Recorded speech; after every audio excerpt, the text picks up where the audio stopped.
यहाँ से episode number आज हम 4 को डिस्कस करेंगे। चलिए वक्त बाय की बगैर हम अपनी एपिसोड नंबर 4 की एक्सप्लेनेशन शुरू करें। अच्छा सीन दिखाया जाता है, मुझे ज़्यादा सूरत है अपने वालिदैन से कहता है कि आप लोग दुबई में, मुझे अमेरिका से आप लोगों ने बुला लिया है, हमें मेरे आगे पीछे गार्ड्स होते हैं, तो मतलब काफ़ी रिस्ट्रिक्शंस हैं। तो उसके वालिदैन कहते हैं तुमने अकेले भाई कभी भी कहीं नहीं निकलना, गार्ड के हमेशा साथ निकलना है और ये मामला आता है। तो पूछते हैं कि भैया आप क्यों, तुम्हें किस चीज़ का डर है कि मैं हमेशा गार्ड में रहता हूँ?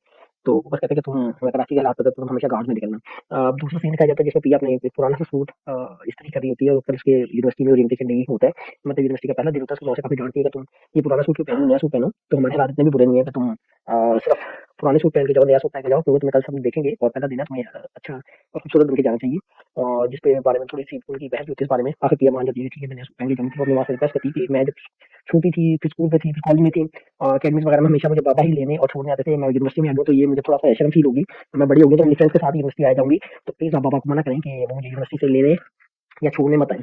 तो जिस पे उसकी माँ कहती है ठीक है, वो उसके पापा से बात करेगी। उसकी माँ कसम से फिर बात करती है कि अब हमारी बेटी मतलब ये डिमांड करी है कि वो यूनिवर्सिटी में, और काफ़ी बड़ी होगी, माहौल बदल गया है।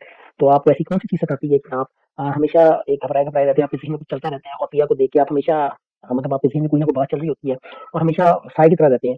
तो अब आप बच्ची बड़ी हो गई है, आप उसे यूनिवर्सिटी अपनी फ्रेंड्स के साथ जाने दें और आने दें। अब वहाँ माहौल और है, तो वहाँ किसी के भी वालिदैन ऐसे ही ज़्यादातर होता है, आम तौर पे नहीं रहते, तो ये मुनासिब चीज़ नहीं है। जिसपे उसके बाद आप मान जाते हैं कि ठीक है चलो वो नहीं जाएगा। फिर एकदम सीन वो दिखाते हैं कि मार्केट में होता है, जबकि बेटी जुए खाने से घर पे आता है, जुए में जुआ हार चुका था, अपनी बेटी को हार चुका था, वो काफ़ी घबराया रहता है।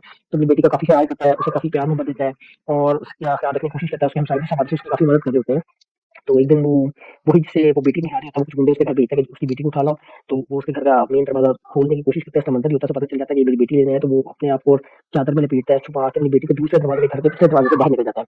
तो वो गुंडे उसके घर का दरवाज़ा तोड़ के अंदर आता है, वो देखता है असलम नहीं है, तो असलम वहाँ से जा चुका होता है। मतलब वो शहर जो हमेशा के लिए छोड़ चुका होता है। तो असलम इन्हीं यादों में वो हमेशा सोचे में गुम रहता है, क्योंकि वो उसे उसे ये डर होता है कि उसने अपनी बेटी को जुए में हारा है, तो वो कभी भी गुंडा सामने आ जाए तो उसकी बेटी उससे छीन लेगा। तो फिर सीन चेंज होता है, फिर वो दिखाते हैं वही अमीर जो लड़का होता है, उसने पिया की क्लास में, पिया की यूनिवर्सिटी में एडमिशन लिया था, पिया का क्लास फेलो ही होता है।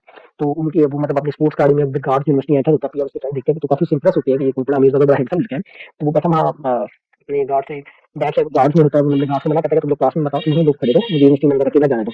तो इस दौरान सीन चेंज होता है, वो दिखाते हैं कि असलम अपने घर में पिया का पहला दिन होता है यूनिवर्सिटी में, वो जाती है और वो मतलब उसका वालिद जो असलम होता है वो वर्कशॉप से बार-बार कॉल करके उसकी मिसेज़ को पूछ रहा होता है बहाने-बहाने से कि कभी किसी बहाने से कॉल करता है, तो ऑफिस की मिसेज़ कह ही देती है कि भई आप लोग ना परेशान हो, वो गई हुई है, कोई ऐसा मसला नहीं है, तो वो आ जाएगी। एक्चुअली शायद उसकी ना थोड़ी-सी फ़िक्र सता रही होती है।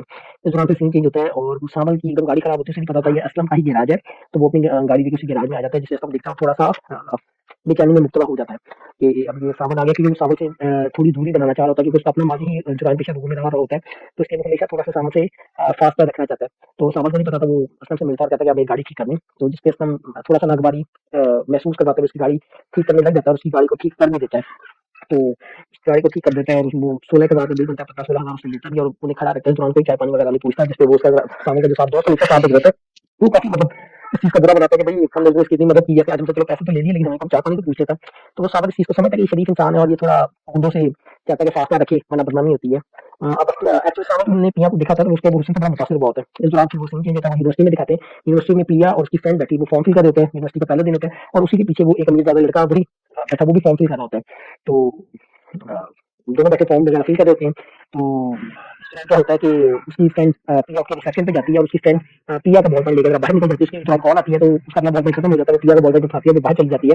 पिया को पता नहीं होता, पिया जब अपनी सीट पे आती है, वो देखती है उसका बॉयफ्रेंड नहीं है, उसका फ़ोन वैसे ही अभी अनफिल्ड है। वो पीछे देखती है, तो सेम वैसे ही बॉयफ्रेंड उस लड़के ने अमीर ज़्यादा ने पकड़ा था, तो उसे गलतफ़हमी होती है कि ये इसने मेरा बॉयफ्रेंड बगैर पूछे उठा लिया, तो उसे थोड़ा डाँट-पट करती है कि आपने मेरा बॉयफ्रेंड बगैर मुझसे पूछे उठा लिया है।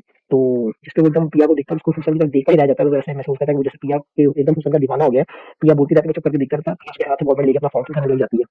इसी दौरान उसकी फ्रेंड बाहर से आ जाती है, वो आगे बताती है कि भई तुम्हारा बॉयफ्रेंड तो मेरे पास था, ये उसी का बॉयफ्रेंड है। दोनों की शक्ल एक जैसी थी, तुम्हें गलतफ़हमी हुई है। जिस पे प्रिया काफ़ी शर्मिंदा होती है, दोबारा वो उस रिसेप्शन पे अपना फ़ॉर्म सबमिट कराती है, उस दौरान वो लड़का भी कहाँ से जा चुका होता है, तो वो उसके पीछे-पीछे जाते हैं ताकि उसका बॉयफ्रेंड उसे वापस दिया जा सके। यहाँ से इसकी एपिसोड नंबर 4 खत्म होती है। 3-4 हम एपिसोड 5 को डिस्कस करेंगे। थैंक यू, अल्लाह हाफ़िज़।